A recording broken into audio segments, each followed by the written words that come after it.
The Georgia Guidestones is a giant monument made up of pyramid blue granite that is located in Elbert County, Georgia. It was ordered to be built in June of 1979 by an unknown person who hired Elberton Granite Finishing Company to build it. It was finished by March 1980. It is about 20 feet in height, approximately 19.3 feet, and it's made up of 6 slabs weighing around 240,000 pounds, 237,746 pounds to be exact. People call this site the American Stonehenge. The 4 major blocks has 10 guides for living in 8 languages written on the front and back of them. The languages are English, Spanish, Hindi, Swahili, Hebrew, Russian, Arabic, and Chinese. On the top stone, there is a short message carved in each side in 4 ancient scripts. These ancient script languages are Babylonian, Sanskrit, Egyptian hieroglyphics, and Classical Greek. These 4 languages are said to be important in teachings of occult mystery schools and secret societies. There is a time capsule with unknown contents buried at the site.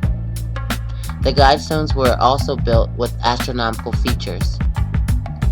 The 4 major stones are arranged in a giant paddle wheel configuration, which are oriented to the limits of the migration of the sun during the course of the year, and also show the extreme positions of the rising and setting of the sun in its 18.6-year cycle.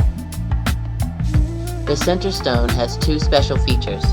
First, the North Star is always visible through a special hole drilled from the south to the north side of the center stone. Secondly, another slot aligns with the position of the rising sun at the time of the summer and winter solstices and at the equinox. On these 4 slabs of granite with 8 languages, there are 10 rules or commandments written down on these slabs. The first is maintain humanity under 500 million in perpetual balance with nature. The second is guide reproduction wisely, improving fitness and diversity. The third, unite humanity with a living new language. Fourth, rule passion, faith, tradition, and all things with temperate reason. 5. Protect people and nations with fair laws and just courts. 6.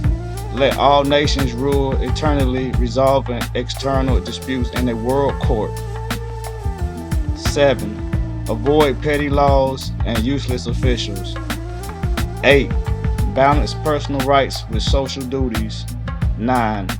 Prize truth, beauty, love seeking harmony with the infinite. And 10. Be not a cancer on the earth. Leave room for nature. Leave room for nature.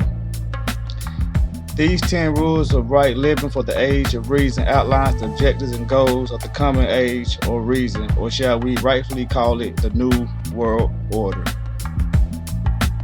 So who authored the Guidestones? Well, according to the inscription on the astronomical feature, the monument was authored by R.C. Christian and sponsored by a small group of Americans who seek the age of reason.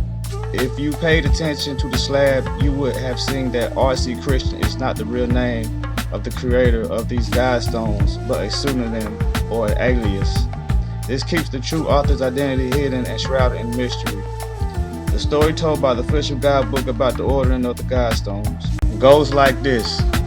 What started out as a usual Friday afternoon in midsummer has ended in the production and erection of one of the world's most unusual monuments.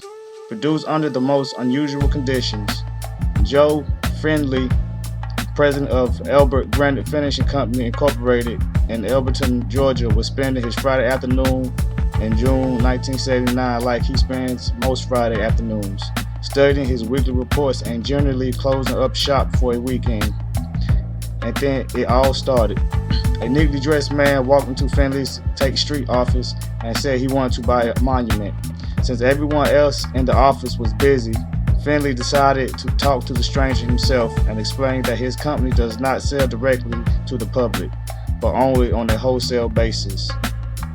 Not to be discouraged, the middle-aged man who identified himself only as Mr. Robert C. Christian said he wanted to know the cost of building a monument to the conservation of mankind and began telling Finley what type of monument he wanted.